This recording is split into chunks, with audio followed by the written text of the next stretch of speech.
For the first time in over 2 years, something quietly shifted in the US housing market, and almost no one noticed. It didn't suddenly become cheaper. Prices didn't crash. But listings started piling up, month after month. US housing inventory has now risen for over 2 straight years. And that matters, because inventory doesn't rise quietly unless demand is quietly weakening. Behind the headlines, buyers are hesitating. Sellers are waiting. And the market is slowly backing up. Economists call this a normalization. Longtime homeowners call it a warning. To understand why inventory keeps rising, you have to zoom out, beyond housing. Mortgage rates didn't just rise, they stayed high longer than most households expected. At the same time, inflation reshaped monthly budgets, insurance, taxes, repairs, everything. And suddenly, owning didn't feel as comfortable as it did just a few years ago. Nowhere is this inventory buildup more visible than in parts of the Sun Belt.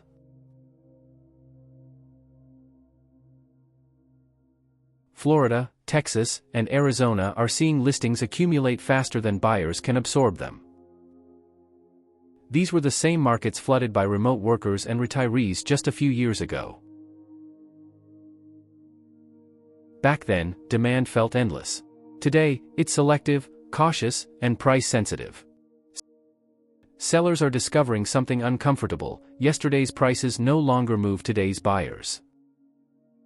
In response, many listings simply sit, unsold, unchanged, quietly aging. This is how inventory grows without a crash, through hesitation, not panic. Builders are feeling it too, even if they won't say it publicly.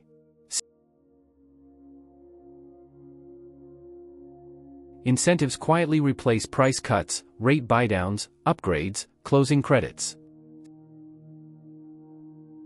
These are signals, not of collapse, but of pressure.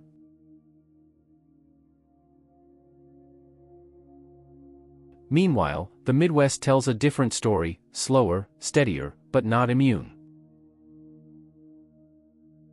Inventory there rises gradually, not from excess, but from affordability limits.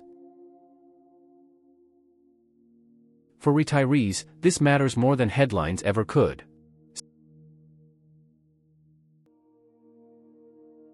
Many plan to sell high, downsize, and stretch fixed incomes further.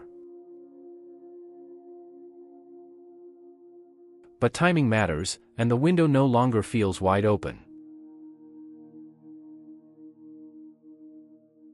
Some delay. Others list anyway. Inventory grows either way. Investors have already stepped back. Returns no longer justify the risk. Rent stopped rising fast enough to mask higher financing costs.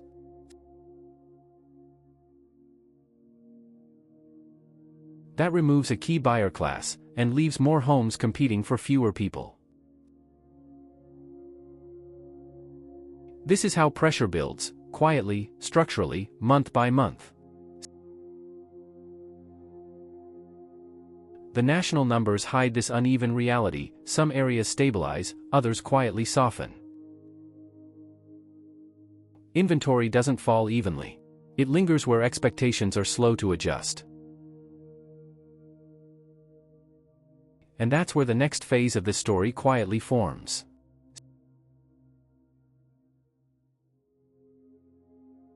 Not a crash, but a recalibration few are emotionally prepared for. As inventory keeps rising, patience becomes the most expensive variable.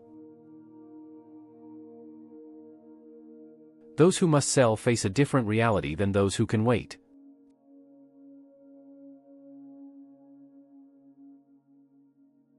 This gap shapes pricing, and explains why listings don't disappear. It's also why inventory can rise even when prices don't fall sharply. The housing market doesn't move on logic alone, it moves on psychology. And right now, psychology is shifting, slowly, but decisively. When inventory rises for this long, it stops being a statistic, it becomes a signal. Not of collapse, but of imbalance slowly correcting itself. For policymakers, this looks manageable. For households, it feels very different. Home equity stopped feeling guaranteed, and that changes behavior fast. People delay renovations, delay moves, delay retirement plans. This slowdown feeds back into the market, reinforcing the inventory buildup. By 2026, this matters even more, because demographic pressure doesn't reverse easily.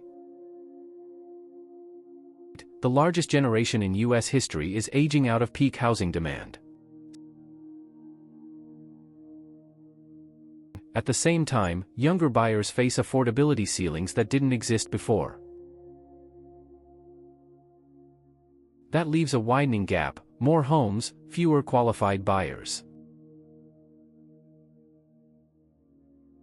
Migration once absorbed this excess. Now, even that engine is slowing. Retirees hesitate. Remote workers rethink. Relocation feels riskier than before. When movement slows, inventory doesn't clear, it accumulates. This is why inventory trends matter more than monthly price headlines. Prices tell you where the market was. Inventory tells you where it's going. And right now, inventory is quietly pointing forward.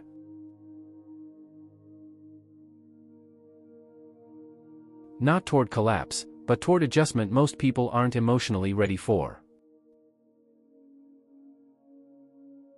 The longer inventory stays elevated, the more leverage quietly shifts. Sellers feel it last. Buyers feel it first. This gap is where markets quietly turn.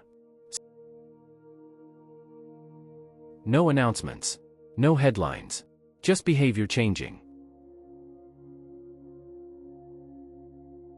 And behavior, more than data, is what ultimately resets housing markets. As 2026 approaches, inventory becomes the metric few can afford to ignore. Especially in regions where demand once felt unstoppable. The market isn't breaking, it's reminding people how cycles actually work. And cycles don't ask permission. They adjust anyway. For now, inventory keeps rising, quietly, steadily, without drama. And that may be the most important part of this story. No shock. No crash. Just accumulation. And accumulation always changes outcomes, eventually. The housing market is speaking, not loudly, but clearly. And for those paying attention, the message is already there. The quiet shift is already affecting households and policy decisions alike. Regions that boomed now face slower activity than anyone expected. Even slight delays in selling can ripple through pricing and inventory. Scene 76, investor enthusiasm has retreated quietly, removing a key buyer layer.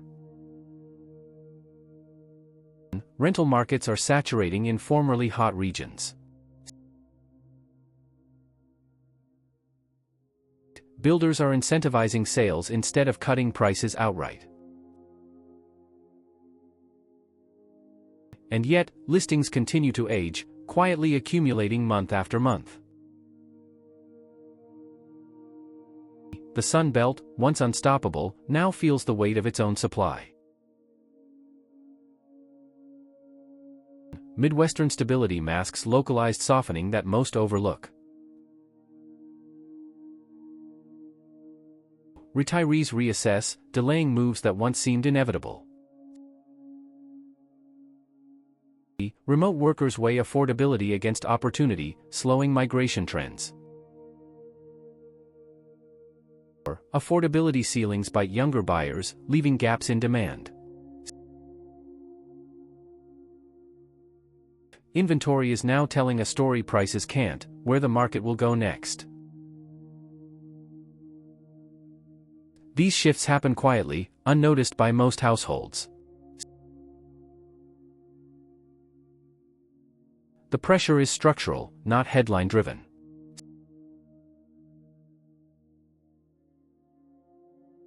It accumulates silently, month by month, year by year. And that accumulation affects decisions long before anyone reacts.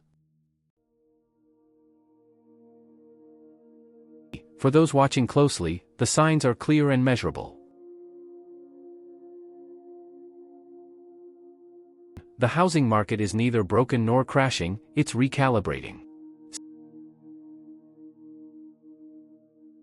And for those paying attention, the message has already arrived.